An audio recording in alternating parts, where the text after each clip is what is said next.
ایک صحابی حضور سے پوچھتے ہیں حضور میرے حسن سلوک کا اولین مستحق کون ہے؟ فرمایا تمہاری والدہ۔ پھر پوچھا ان کے بعد کون؟ پھر کہا تمہاری والدہ۔ پھر پوچھا ان کے بعد کون؟ پھر کہا تمہاری والدہ۔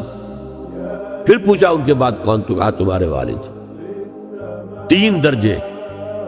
اور یہ جو فرمایا الجنت تحت اقدام الامہات، جنت تو ماؤں کے قدموں تلے ہے، یہ باپ کے بارے میں تو نہیں فرمایا۔